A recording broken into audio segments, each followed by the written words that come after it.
Magandang araw po sa inyo lahat. Ako po si Banat Bay. Eto na nga, mukhang finish na. Ika nga, game over. Bakit kanyo? Kasi po, etong impeachment na ginagawa ho kay BP Sara, alam naman po natin, ito'y pamumulitika at panggigipit lamang sa kanya at paninira lamang po sa mga Duterte. At eto na nga, si Pangulong Duterte mismo ang magiging abogado. Kasama ho sa pumirma, mga kababayan, si Pangulong Duterte. Pero bago yan, pag-usapan po muna natin, ano ho ba itong kasong o sinampa sa Supreme Court? Bakit pinatitigil? Ano ho ba ang dahilan ho niyan? Alamin po muna natin. O, ito. Balita, naghain ng petisyon ang kampo ni Vice President Sara Duterte sa Supreme Court para questionin ang proseso ng Kamara sa impeachment laban sa kanya. Para sa ibang detalye, makakausap natin sa linya ng telepono si Camille Samonte. Camille, ano ba itong pasihan ni VP Sara dyan sa paghahain niya ng petisyon?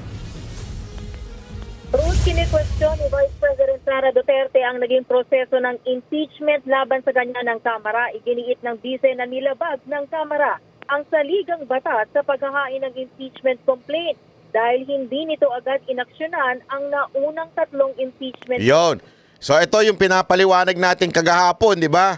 Na sabi ko nga sa inyo, panoorin nyo po yung aking video kahapon. Umaga ko in-upload dyan. Panoorin nyo po yan kasi nandyan yung paliwanag ni Atty. Torion at ng kanilang grupo. Ay, kasama pala ako doon. Atty. Torion at ng aming grupo na nagsampa sa Supreme Court na sinasabing ito ho ay pinatitigil dahil ito po ay mali, illegal na ginawa ng Kamara dahil hindi nga po dininig yung unang tatlong impeachment complaint. Dapat inuna muna yon at bago ho itinuloy yung pang-apat. Kaya lang ho, ang ginawa nga ho nila ay pinastrack na ho nila doon sa pang-apat tapos para hindi makuha yung unang tatlo. Mga kababayan, importante ho yan sa batas kasi hindi pwedeng sunod-sunod ang reklamo ng impeachment. Kailangan may pagitan ng 1 taon. Yung dating impeachment, dapat to dininig na kagad noong palang Disyembre. Pero pinaliban ho nila. Alam nyo naman po, eto ho, hindi, alam mo naman mga congressman natin, yung iba dyan, yung karamihan dyan, bobo. Karamihan dyan, hindi abogado. Karamihan dyan, nagmamagaling. O, yan ang totoo. Wala akong biro dyan, mga kababayan. Yan ang katotohanan. Karamihan po dyan, mga ano lang, parang napulot mo lang sa kanto. Diba? Lalong-lalo na yung mga wild. O, kaya nga ito, mga kababayan, ito rin po yung sinasabi ngayon ng abogado ho ng ni BP Sara Duterte na mali ang ginawa ninyo, hindi tama yan, kailangan yan na itigil dahil bakit yung fourth impeachment complaint na kaagad ang may violation, ika nga. Pagpos ay yung ika-4 na impeachment complaint ang kanilang ipinasa sa Senado. Sa kanyang petisyon, hiniling ni VP Sara sa Supreme Court na maglabas ng temporary restraining order at writ of preliminary injunction para pigilan ng Senado sa naisagawa ang impeachment trial sa kanya. Paglabag daw sa saligang batas ang proseso ng impeachment sa Kamara dahil isang impeachment lang ang pwedeng ihain sa impeachable official sa loob ng 1 taon. Inihain ng BC ang petisyon sa sunod ng paghain din ng petisyon ng ilang kaalyado ng mga Duterte laban sa impeachment. Ayun, sunod-sunod na. Naku, yari kayo ngayon. Pero ito, mas matindi ito. Si Digong mismo, si Pangulong Duterte mismo ang abogado. Samantala, nanindigan naman si Senate President Chito Escudero na hindi magpo-convene ang Senado para... Ayan, kasi ang dami yung nagpipilit daw sa kanya. Ang dami yung nagpipilit daw sa kanya na i-convene na. Kasi, di ba, sinasabi nga niya, sa June na, yung sa 20th Congress na ang ating pag-usapan po yan. Hindi pwede yan ngayon kasi kailangan ng plenary. Kailangan po muna silang bago madire-diretso dun sa impeachment trial. Okay? Marami daw sabi, di umano. Mamaya sasagutin yung Chis Escudero yan. Marami daw. Tablado yung mga media dyan na atat. Alam mo naman yung mga media, matindi palaman yan Alam mo naman yung mga media na yan.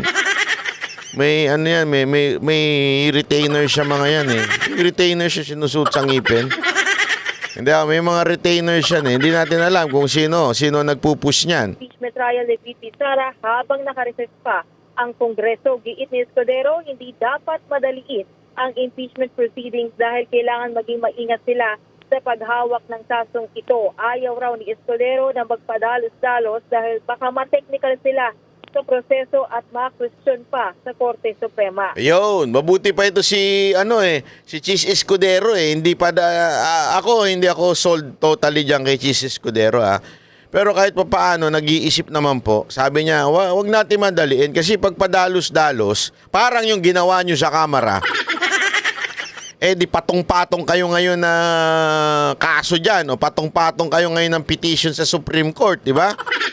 Patong-patong kayo ngayon dyan. Kasi nga, minadali nyo tinarantado nyo yung due process para mabilis ang takbuhin niyang impeachment na yan. So, in-impeach nyo kagad si VP Sara Duterte even without going through the due process. So, ano nangyayari? Di puro petition ngayon sa Supreme Court. Kayo ngayon, buti na lang itong senador na to, itong Senate President, sabi niya, easy lang. Chill, Brad, chill. Alam mo naman, may date pa kami ni Hart. Hindi ganun ba? Ikaw naman, masyadong intrigera ka Inggit ka lang, porket may heart siya. Hindi kasi, yan naman talagang dyan. Huwag nyo kami madaliin. Ayusin natin to, idaan natin sa tamang proseso, baka ma-technical kami. Kasi alam mo, tama siya Pwedeng ma-technical sila pag ipilit niya yung plenary ngayon. Break na Tapos na Ipipilit nyo pa Mas masakit pag pinipilit mga kababayan. Kailangan wag natin pilitin. Dahan-dahan lang sa simula. Sinasabi ko na sa inyo mga kababayan, wag ko tayong namimilit ng kapwa. Pag sabi nga, pag hindi pa hinog, wag muna nating pitasin. Ika nga, di ba? Yan yung sinasabi, simple-simple niya sa mga magsasaka natin di ba? Tama po ba ako, Lenny Robredo? Magsasaka sa tubig. Hindi. Di ba? Huwag mong pipitasin hanggang hindi pa hinog. Parang ganun din sa mga sa mga mangingisda Pag hindi pa malaki yung isda, huwag mo munang kunin. Huwag mo munang hulihin. No, 'di ba? Antay mong maging hinog. Ito kasi minamadali. Hindi ko nga maintindihan ito mga kababayan Ito mga tarantadong congressman na ito. Mantakin mo December pa lang meron ng impeachment na complaint. 'Di ba? Tapos sabi sa batas, sabi sa rules, ika nga sa rules nila, kailangan maibigay kaagad sa speaker. Mahina, 'di ba? Mahina siguro. So ang ginawa nila, nagpa-hearing muna sila, 'di ba? Yung mga EJK hearing, Quadcom hearing, at saka yung Chihuahua hearing, 'di ba? Nagpa-hearing muna sila. Inantay muna nila.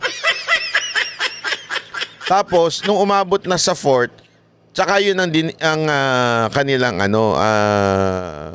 ginawang impeachment o ginawang basihan ng impeachment nila, yung pang-4.